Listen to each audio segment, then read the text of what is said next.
Trust. It's the foundation of every relationship.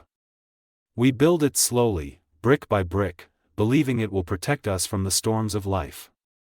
And yet, all it takes is one moment, one unforgivable choice, for that foundation to collapse. I'll never forget the sound of the door creaking that night. It was 3 a.m. I had just flown back from California, exhausted from 3 days of endless work, craving nothing more than the comfort of my own bed, and the woman I loved waiting for me in it. I didn't expect anything unusual when I unlocked the door. Our house was quiet, exactly as I'd left it. The faint glow from the bedroom spilled into the hallway, inviting me in. It was a sight I'd seen countless times, but that night, it felt different. Maybe it was the stillness. Maybe it was the way the air felt heavy, pressing against my chest. I couldn't have known then how that feeling would haunt me forever. As I stepped closer, I heard it. A sound so quiet it almost disappeared into the night, a muffled laugh, barely audible. My heart skipped. For a moment, I smiled, thinking it was her. Margaret. My Margaret. I imagined she might have stayed up waiting for me, maybe talking on the phone with a friend to pass the time. I wanted to surprise her. I wanted to tell her I was home early, that I'd missed her more than words could say. But as I pushed open the door, my world stopped. I stood there, rooted to the spot, unable to breathe, unable to speak. My mind raced to make sense of what I was seeing. Margaret. My fiancé. The woman I was supposed to marry in just 2 months. And Ben. My brother. My own brother. It's strange how quickly your life can change. In a single moment, everything I believed in, everything I thought I knew, was ripped away from me. Trust. Love. Family. It all unraveled before my eyes. And there I was, left standing in the wreckage, asking myself the question no one ever wants to face: how do you come back from this? To understand what brought us to that night, you have to understand who we were, the three of us. Margaret, Ben, and me. This isn't just a story about betrayal. It's a story about love, loss, and the choices that define us. Let me take you back to where it all began. Before we dive deeper into this story today, I'd like to invite you to subscribe to the channel if you're enjoying this journey, and give this video thumbs up. Your support energized us for sharing these intimate stories, and remember to turn on notifications so you won't miss any future episodes. Margaret and I were building a life together. 30 months of love, laughter, and dreams of forever. She was my everything, the woman I was going to marry, the one I wanted to grow old with. At least, that's what I thought. We met at a fundraiser. She was vibrant, full of life, her laugh lighting up the room. I was smitten from the moment I saw her. It didn't take long for us to start planning our future together. 30 months later, we were just 2 months away from the wedding.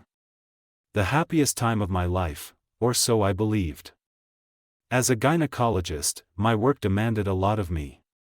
Long hours, late nights, and trips that kept me away from home.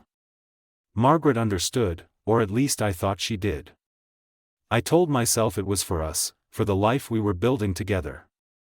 But every time I missed a call, every time I came home too late to talk, I could feel the distance growing. I didn't see it then, but she was lonely. And loneliness can be dangerous.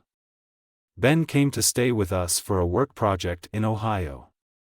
My brother was everything I wasn't: easygoing, funny, and charming in a way that made people instantly like him. He had a way of making the room feel lighter, of making you feel seen. Don't worry. Ben will keep you company while I'm gone. I turned to Ben, punched his arm lightly, grinning. Take care of her while I'm gone, all right? Ben nodded with a smile, but there's a flicker of something unspoken in his eyes as he glances at Margaret. I trusted them both, my brother, my fiancé. There wasn't a single doubt in my mind that they would look out for each other while I was away. After all, family is supposed to protect you. But trust can be fragile, and cracks, no matter how small, can split wide open if you don't pay attention. I don't think I ever truly understood loneliness, not hers, not mine, until I had to piece together those nights. Loneliness isn't always loud. Sometimes, it's quiet, like the sound of rain on a window. Sometimes, it hides behind a smile or a laugh. And sometimes, it's sitting across from you, disguised as comfort, waiting for the right moment to tear everything apart. Margaret told me once she felt alone. I heard her, but I didn't listen. I told myself she understood my work, my long hours, my absences. She never pushed me. She never raised her voice. She just waited. And maybe that's what made it so easy to miss, the silence of her loneliness. Margaret held her wine glass, her fingers tracing the rim absent-mindedly. Ben is leaning forward, his elbows on his knees, his gaze fixed on her.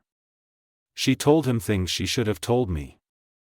I can hear her voice now, soft but heavy, like she was letting go of something she'd been holding for far too long. Margie once told her friend that Paul is always busy.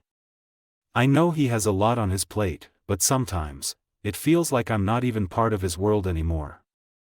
Ben was always good at listening. It's what made him different from me. He had this way of making people feel seen, like they were the only person in the room. I trusted him with that. I trusted him with her. I saw Ben hesitating, his hand twitching as if to reach out to Margaret. He stops himself, pulling back, but the tension between them grows heavier. Margaret looks down at her lap, her face unreadable. I told myself they were just talking. I told myself it was harmless. But trust is a funny thing. It can blind you as much as it protects you. I could see Ben walks over, her forgotten glass of wine in his hand. He holds it out to her, his voice barely above a whisper. I could hear him saying, "You deserve more, Margaret. You deserve to be happy." I don't know what she felt in that moment. Maybe she thought he understood her in a way I didn't. Maybe she believed him. I'd like to think she hesitated, that she remembered me, us, the promises we made. But that's the thing about loneliness, it doesn't always leave room for promises. I can't say for certain what happened next. I wasn't there to see it, to stop it. All I know is the way his voice must have sounded, the way her breath must have caught. All I know is that something shifted in those seconds, something I couldn't take back. It's strange, the things you replay in your mind when everything falls apart. You think about the way she looked at him, the way he listened to her. You think about the moments you missed, the calls you didn't answer, the dinners you were too late for. And you wonder, was this always going to happen? Or did I just not see it coming? Margaret said she was lonely. I didn't realize how lonely until it was too late. Click subscribe and remember to turn on notifications so you won't miss any future episodes. It was late. Too late for most people to be awake. The kind of hour where the world seems to hold its breath, waiting for the sun to rise and sweep away whatever secrets the night is trying to keep. It was 3 a.m. when I pulled into the driveway, the rain falling in a quiet rhythm, washing over everything. I was exhausted, but there was a small part of me, a very small part, that felt eager. 3 days away from Margaret felt longer than it should have. I told myself it was the stress of work, the surgeries, the endless stream of emergencies pulling me farther and farther from her. But as I sat in the car, staring at the faint glow of the upstairs light, I let myself imagine her waiting for me. Maybe she was still awake, curled up on the couch, her head turning toward the door as soon as she heard the sound of my key in the lock. That's what I wanted. That's what I let myself believe. The house was quiet when I stepped inside. Too quiet. The kind of silence that doesn't settle but hovers, pressing down on you. I set my suitcase by the door, careful not to make too much noise. The lights downstairs were off, but there was a faint glow from the hallway upstairs. It was strange, but not enough to make me question it, at least, not yet. I remember the sound of the rain hitting the windows. It was steady, almost soothing, but it couldn't drown out the other sound. A laugh. Quiet, almost muffled, like someone trying to keep their voice from carrying too far. It was faint, just enough to catch my attention, and for a moment, I smiled. I thought it was her. Margaret. Maybe she was talking on the phone, passing the time until I got home. I told myself that's all it was. But then I heard another voice. A man's voice. Low, barely audible, but unmistakable. The kind of voice you know without needing to see the face. My chest tightened, and I froze at the base of the stairs, listening, waiting for something, anything, that would explain it away. Maybe it was the TV. Maybe it was a friend. Maybe it was nothing at all. But it wasn't nothing. I climbed the stairs slowly, each step creaking louder than the last. The kind of sound you don't notice during the day but becomes deafening in the stillness of the night. My hand tightened around the banister as I reached the top, the light from the bedroom spilling out into the hallway. It was warm, inviting even, like it always was. Except this time, it felt different. It felt wrong. The closer I got to the door, the heavier the air felt. I could hear them more clearly now, murmurs, soft and indistinct. I wanted to stop. I wanted to turn around and walk away. Part of me knew, deep down, I think I knew exactly what I was about to see. But I kept going. I had to know. My hand hovered over the doorknob, shaking. For a second, I thought about calling out her name, giving her the chance to meet me in the hallway, to explain whatever it was before I had to see it for myself. But I didn't. Instead, I turned the knob and pushed the door open. They didn't notice me at first. Margaret was lying on the bed, her hair spilling over the pillow, her face turned toward him, Ben. My brother. He was propped up on one elbow, his hand brushing against hers like it belonged there. The bedside lamp cast a soft glow over them, and for a moment, it felt like I was looking at a picture, something staged and impossible. But it wasn't impossible. It was real. The ring caught my eye first, her engagement ring. My engagement ring. It was sitting on the nightstand, just lying there, as if it didn't mean anything anymore. And then I saw their hands, intertwined, resting on the bed between them. I couldn't breathe. I couldn't move. My mind was racing, trying to make sense of what I was seeing, but there was no explanation that didn't break me. My voice felt trapped in my throat, but somehow, I managed to speak. Just one word. Her name. Margaret? Her head snapped toward me, her eyes wide and filled with something I couldn't quite place, shock, guilt, fear. Maybe all of it. Ben turned too, his face pale, his mouth opening like he wanted to say something but couldn't find the words. The silence in that moment was deafening, louder than anything I'd ever heard. And then, everything came crashing down. I wanted to scream, to demand answers, to make them feel even a fraction of the pain ripping through me. But I couldn't. I just stood there, frozen in the doorway, watching the life I thought I had crumble in front of me. And all I could think was, why? Why her? Why him? Why now? I'd spent so much time building this life, this future, and in one moment, it was gone. Just, gone. I don't remember how we got to the living room. 1 minute, I was standing in that doorway, and the next, I was sitting on the couch, my head in my hands. It felt like my body moved on its own, like my mind couldn't process what my eyes had just seen. Everything felt distant, unreal. The air was heavy, the kind of heavy that makes it hard to breathe, and the silence, it was unbearable.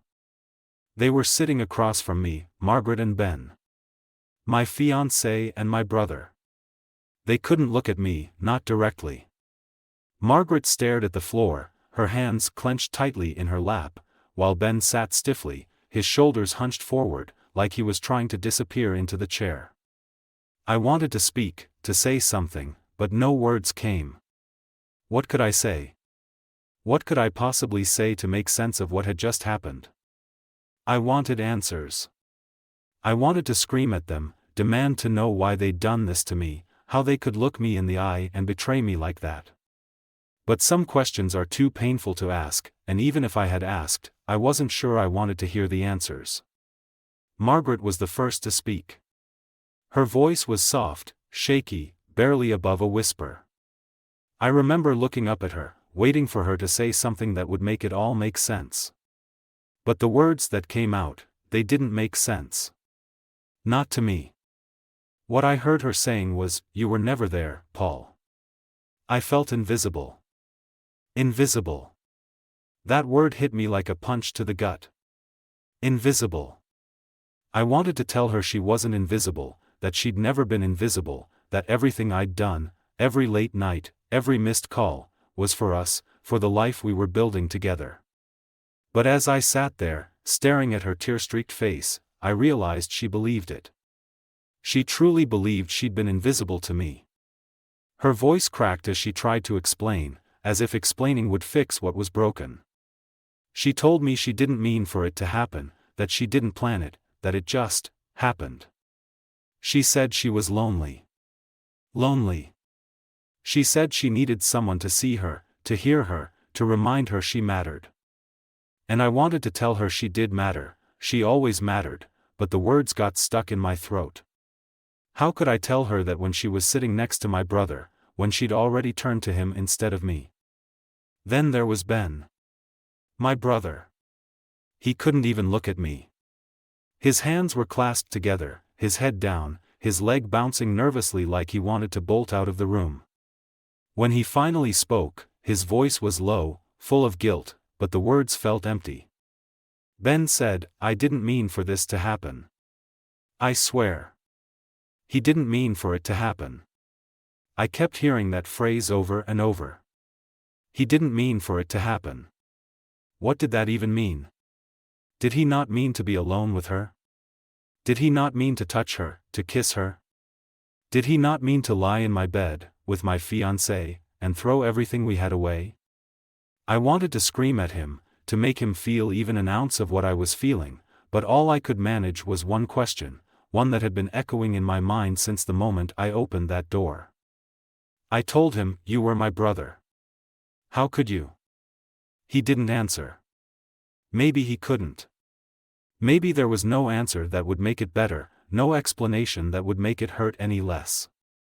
He just sat there, his head hanging, his shoulders slumped, like the weight of what he'd done was finally starting to crush him. But it didn't matter. Nothing he said or didn't say could take it back. The silence stretched on, thick and suffocating, and for the first time in my life, I didn't recognize the people sitting across from me. Margaret wasn't the woman I loved, the woman I was supposed to spend the rest of my life with. And Ben. Ben wasn't my brother anymore. Not in that moment. They were strangers, and I didn't know if I could ever look at them the same way again. I sat there for what felt like hours, staring at the floor, my mind racing. I thought about the life we'd built, the memories we'd shared, the future we were supposed to have. And then I thought about the ring sitting on the nightstand upstairs, the bed that still carried the weight of their betrayal. And I realized I couldn't stay. Some betrayals are too big to forgive. Some wounds cut too deep to heal. And that night, as I stood up and walked out the door, I knew nothing would ever be the same. Click subscribe and remember to turn on notifications so you won't miss any future episodes. Betrayal isn't just a moment, it's a fracture that runs deep. It lingers, burrowing into your thoughts, your memories, your sense of self. It makes you question everything, your choices, your worth, your future. You replay it over and over, searching for signs, for clues, for the moment where it all started to fall apart. But the truth is, you'll never really know. I drove that night, not knowing where I was going. My hands gripped the wheel, knuckles white, as if holding on tightly enough would somehow keep my life from slipping through my fingers. The streets were empty, the rain tapping against the windshield like a steady drumbeat. I couldn't go home. What even was home anymore? The place where my trust was broken? The place where the people I loved became strangers? I thought about Margaret. About the way she looked at me when I said her name. The guilt in her eyes, the tears on her face. She said she felt invisible. She said she was lonely. But wasn't I lonely too? Hadn't I been carrying that same weight, trying to shoulder it alone for so long that I didn't notice how it was breaking her? And then there was Ben. My brother. My blood. I kept asking myself how he could do it, how he could sit across from me at dinner, laugh at my jokes, and still look at Margaret the way he did. Was it envy? Was it something deeper? Or was it just a mistake? Did it matter? I wanted to hate them both. I wanted to feel nothing but anger, to burn it all down and walk away without looking back.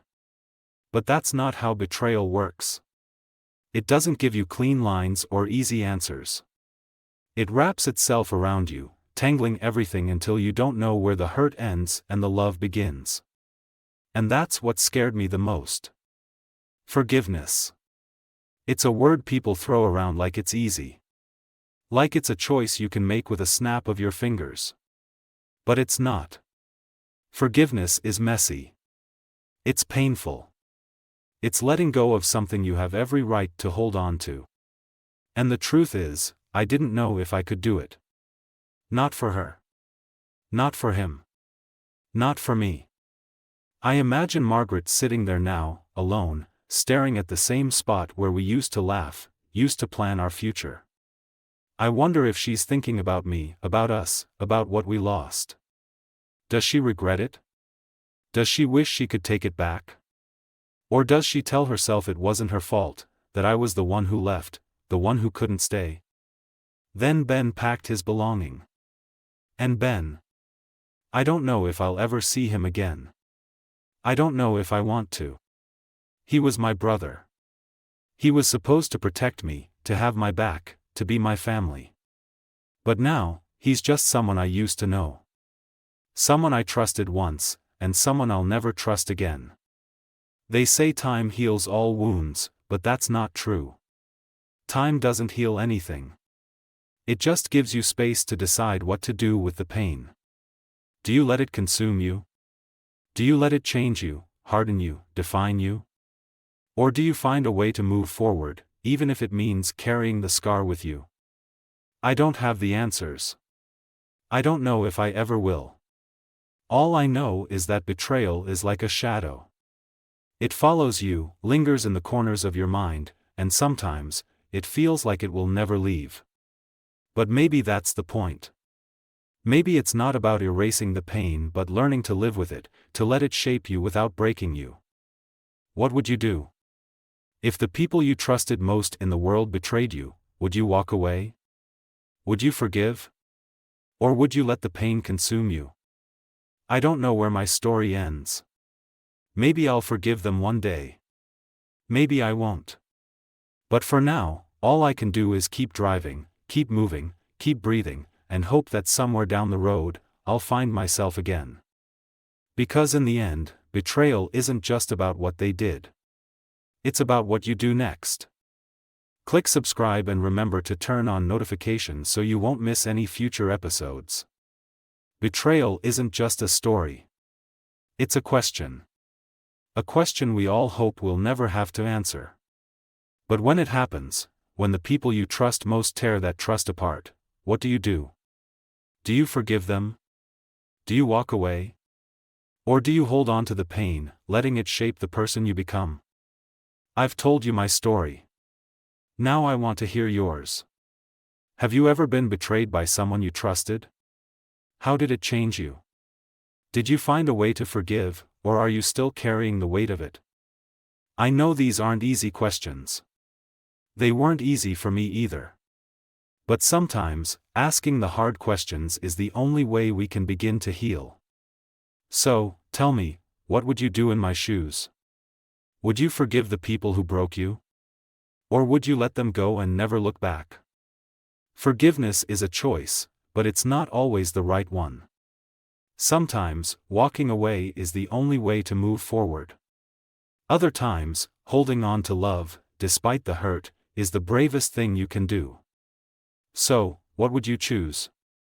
Let me know in the comments below. And if this story resonated with you, I think you'll want to hear the next one. This isn't the only betrayal story I've shared. In fact, there's one that's even more shocking, one that challenges everything we think we know about trust and redemption. Check the next video. What I did next changed everything.